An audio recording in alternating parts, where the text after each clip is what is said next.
Hello, procrastinators! This week, anti-vaccine protesters, the sort of people who would lose a battle of wits against a VHS of Adam Sandler's Jack and Jill, stormed the BBC's main headquarters in an attempt to stop a live news broadcast. Oh, hang on. Sorry, slight mistake there. I'll start again. This week, pro-diseasers, the sort of people who try to butter bread and miss, stormed a building that used to be the BBC's headquarters 8 years ago. It's now just luxury flats and a home to a few ITV studios, so all they managed to do was briefly interrupt a discussion about the menopause on loose women. Sterling research there, lads. Don't take it personally if I listen to scientists about the complexities of an mRNA vaccine, and not you, the sort of person that would survive a zombie apocalypse on a technicality that zombies only attack those with brains. Get jabbed if you can, you fucks.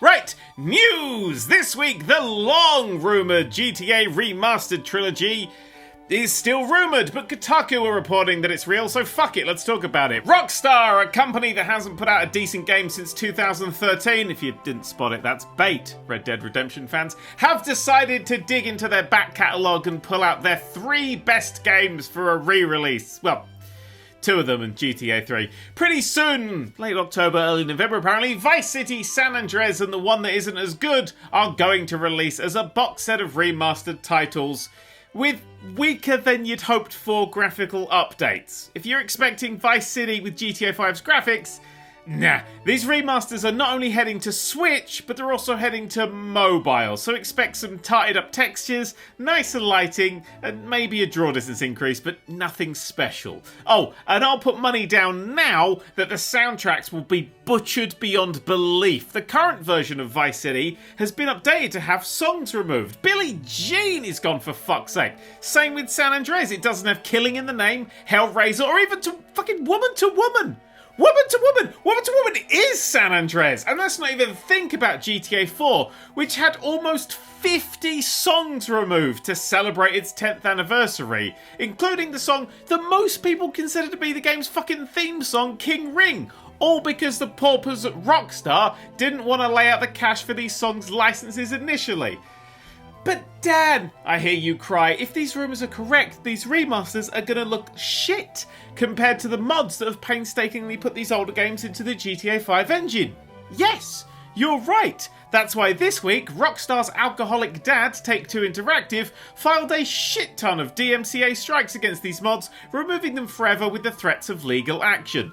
This didn't just hit mods that ported the games, but ones that were built from scratch too. Vice Cry's developer had built a version of Vice City using entirely new original assets. Doesn't matter, DMCA dead. What an exceptional fuck you to the fans from a company that can't come unless it's thinking about microtransactions. Fuck.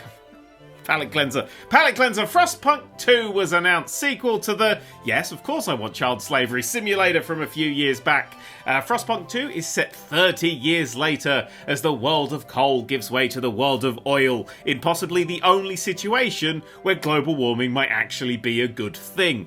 Also, pro tip for the human race at this point, invent something powered by snow. It will make your lives remarkably easier. Axiom Verge 2 stealth dropped this week, available now on PS4, PC and Switch. Sequel to the beloved original that, apology video imminent, I've never played. It's never really drawn me in, despite my love of Metroidvanias. I think it's the really plain pixel work that does it. I mean, why travel around those flat landscapes when the gorgeous worlds of Hollow Knight and Blasphemous await me? Even now, this launch is overshadowed by Grime, which leans into my beloved Dark Souls horror and menace kind of vibe. I've just got no love for NES/NES era graphics, which is probably why I don't like Red Dead Redemption 2. It's bait! Leave it! Fuck! The Orville has finally wrapped production on Season 3 this week, and I'm genuinely excited. It's been a couple of years since the last season finished, and I miss this plucky little show. If you've not seen any of it, Season 1 was just Star Trek The Next Generation with the occasional smatter of Seth MacFarlane humour, and Season 2 was just Star Trek The Next Generation. Hell, the 2-part episode Identity hits as high as the very best of Star Trek, so I'm excited to see what Season 3 brings. And in the meantime, the new series of The Lower Decks has just started, available in the UK over on Amazon Prime the same time as the US, fucking finally. damn, it's a good time to be a Star Trek fan. And finally this week, Psychonauts 2 has gone gold. 16 years of waiting for the sequel ends in just 10 days. 10 days! 10 days until Neo, The World Ends With You, has to fight for the Game of the Year spot. Unless there may be more newcomers to the field. What's that? Cookie Clicker is coming to Steam? Well, oh god, Cookie Clicker is coming to Steam. Cookie Clicker is coming to Steam. No!